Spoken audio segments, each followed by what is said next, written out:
Good morning, everyone. My name is JeYoung. I'm a research fellow working at the University of Nottingham. And before I start, let me just check that this system is working.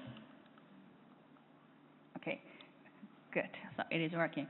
So it is really exciting opportunity for me to share one of my recent work about the neurochemical modulation in the anterior temporal lobe in the relation to the semantic memory, utilizing the combination of three different techniques, including MS spectroscopy, Fmri, and TMS.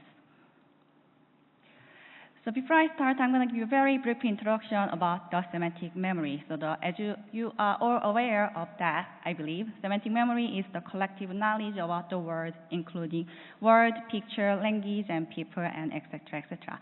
But I'm going to give you these examples here, and you can see a lot of different animals, and automatically we can recognize, identify all these animals without any problems. And when I ask you, can you identify cats here, and you can do the job without any problems.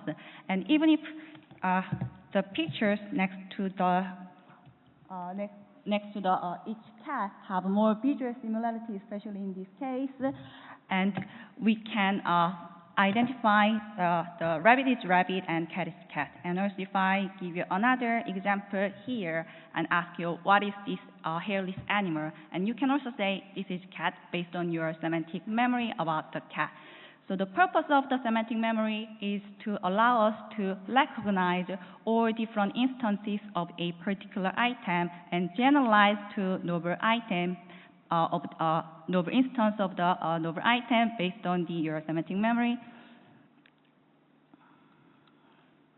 Then, which part of the brain serve these cognitive functions? One of the most compelling examples comes from a neuropsychological case called semantic dementia.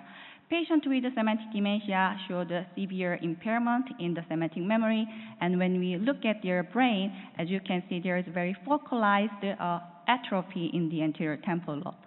And using advanced neuroimaging technique, we can actually find the same regions activated during semantic processing in the healthy participant here.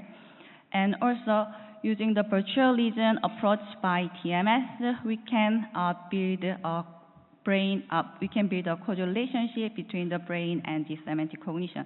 So when we deliver the inhibitory continuous interval stimulation over this area, and we found that the healthy participant actually behave like the patient with the semantic dementia. So they responded the semantic task much slower compared to the control task.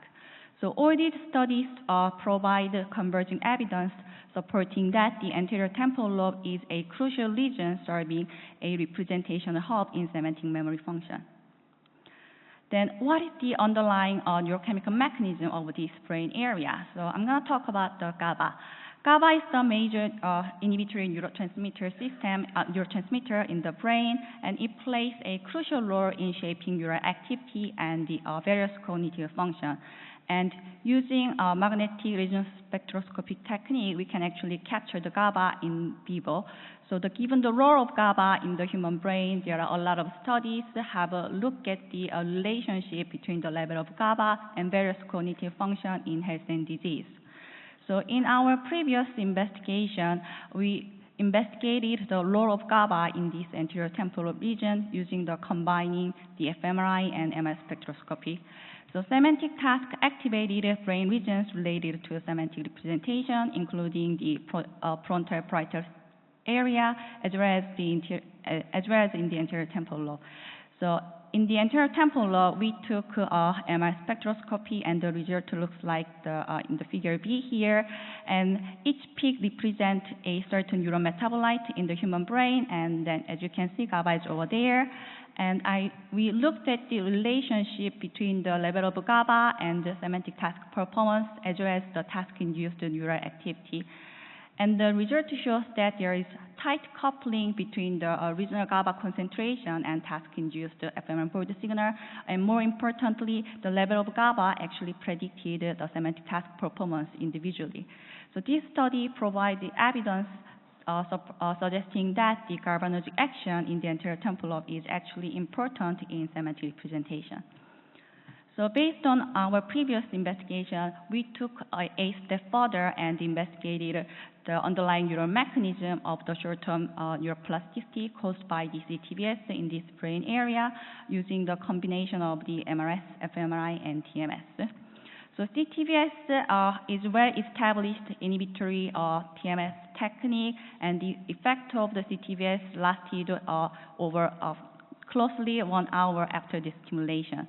So we hypothesized that the CTBS over the anterior temporal lobe disrupted ongoing semantic processing, resulted in the reduction in their semantic task performance after the stimulation, and at the same time, the CTBS would resulted in the reduction in the task-induced the board activity at the target area. And also, we hypothesized that this CTBS would increase the regional GABA level at the target site, and more importantly, these regional GABA changes caused by CTBS might have a relationship between the task-induced board signal changes shown in the previous study. So to test our hypothesis, we have healthy young English native speakers, and they went through the scanning and stimulation session.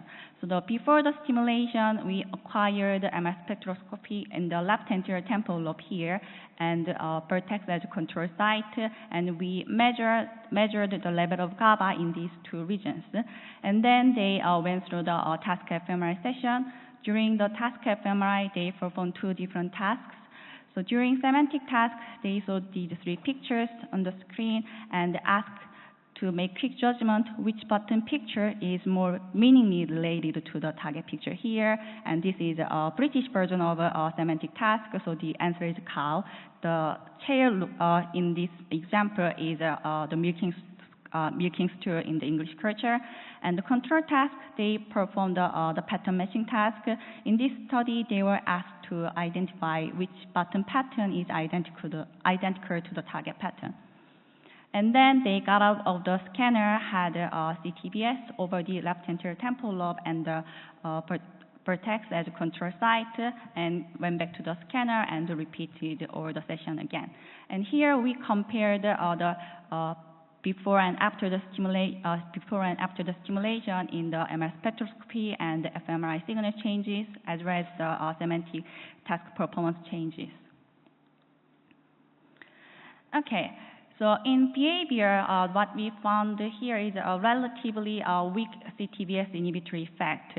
So in the control task, as you can see, after the stimulation, there was a significant reduction in their reaction time, which suggested that regardless of task type, the participant got faster in the second session, showing the significant practice effect has occurred.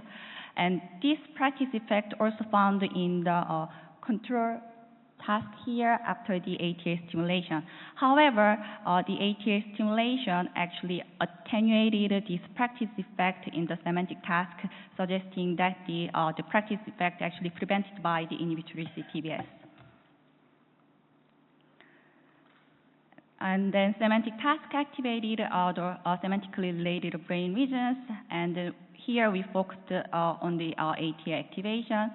And when we look at the ATA activation, semantic task induced a significant activation across the order before and after session during the control stimulation. However, after the ATA stimulation, we found that the CTBS successfully inhibited this task-induced regional activity at the target site. And then also, when we look at the level of GABA and before after the stimulation, again, the ATA stimulation significantly increased the level of GABA compared to their baseline, as well as compared to the control stimulation. So these results so far demonstrated that the inhibitory CTBS successfully modulated task-induced regional activity, as well as its neurochemical system. And here, what we want to look at in detail is the changes caused by the CTBS in the regional activity and the neurotransmitter system. They are also associated with each other. So we look at the relationship between the ATA regional activity changes caused by the CTBS with the carbonergic changes in the same area, and we found very strong negative correlations. So this result shows that the individuals who showed more GABA increase after the ATS stimulation also showed more reduction in their task-induced regional activity. Okay, to sum up the findings, so in this study, we demonstrated that the CTBS over the anterior temporal lobe successfully modulated the semantic task performance, task-induced regional activity, and the level of GABA in these target regions. And more importantly, the regional GABA changes caused by the CTBS was strongly negatively associated with the task-induced regional changes at the same area. It may contribute to the individual TMS responsiveness on semantic function. So our findings suggested that the GABAergic action in the anterior temporal lobe is also important to semantic representation as well as its neuroplasticity. And finally, this type of multimodal approach, especially combining MR spectroscopy with Fmri as well as TMS, can provide better understanding about the neurochemical mechanism of cognitive function and its neuroplasticity by providing the causal relationship between the brain region and the targeted cognitive function. So I'd like to thank my collaborators and the funders, and if you chat about my work, please come to see my poster later. My poster number is W670. Thank you for your attention.